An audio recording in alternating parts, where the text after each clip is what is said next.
প্রিয় সপ্তম শ্রেণীর শিক্ষার্থীরা, শুভেচ্ছা নিও।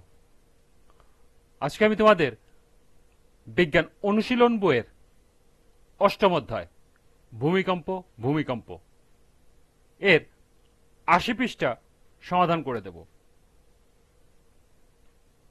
প্রথমে তোমাদের বলবো, যারা আমার চ্যানেলটি সাবস্ক্রাইব করো না তারা আমার চ্যানেলটি সাবস্ক্রাইব করবে এবং আমার সাথে থাকবে। তাহলে চলো আমরা ক্লাস শুরু করি। দ্বিতীয় ও তৃতীয় সেশন। পৃথিবীর বিভিন্ন স্থানে যেসব ভূমিকম্পের ধারণা পেয়েছ তার সাথে পৃথিবীর আভ্যন্তরীণ গঠন কিভাবে সম্পর্কিত তা জানার চেষ্টা করো। অনুসন্ধানী পাঠ থেকে ভূপৃষ্ঠ ও প্লেট টেকটোনিক্স তত্ত্ব অধ্যায়টি পড়ে নাও ও দলে আলোচনা করো। ভূমিকম্পের কার্যকারণ বোঝার আগে পৃথিবীর আভ্যন্তরীণ গঠন কেমন তার ছবি এঁকে নেওয়া যাক।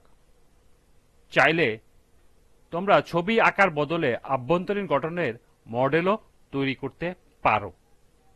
লক্ষ্য করো, এখানে একটি প্রশ্ন দেওয়া আছে, সেটা হলো পৃথিবীর আভ্যন্তরীণ গঠনের ছবি আঁকতে হবে অথবা মডেল তৈরি করতে হবে। তাহলে চলো এখন আমরা এর সমাধান দেখে নিই।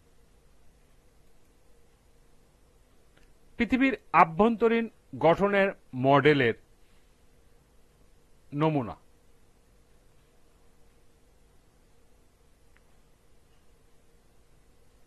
একেবারে কেন্দ্রের দিকে হলুদ যে অংশটুকু, এই অংশটুকু থাকবে অন্তঃস্থ মজ্জা। এরপরে কমল যে অংশটুকু, এই অংশটুকু হল বহিঃস্থ মজ্জা। অর্থাৎ পৃথিবীর কেন্দ্রস্থলে থাকে কোর বা মজ্জা, যা দুটি ভাগে বিভক্ত। একটি হল বহিঃস্থ মজ্জা এবং আরেকটি হল অন্তঃস্থ মজ্জা। বহিঃস্থ মজ্জার ঠিক উপরেই থাকবে ম্যান্টেল এবং পৃথিবীর একেবারে বাইরের দিকে যে স্তর, সেটাই হলো ভূত্বক। অর্থাৎ ভূত্বকের উপরে আমরা বসবাস করি।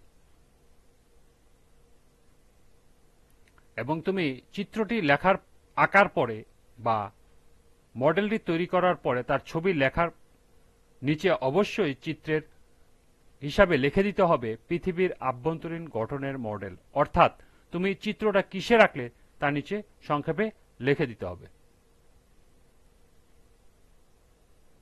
এই ছিল পৃথিবীর আভ্যন্তরীণ গঠনের মডেলের নমুনা সমাধান। তোমরা এটা মডেল হিসাবেও তৈরি করতে পারো, সেক্ষেত্রে কর্কশিট দিয়ে তৈরি করলে ভালো হবে।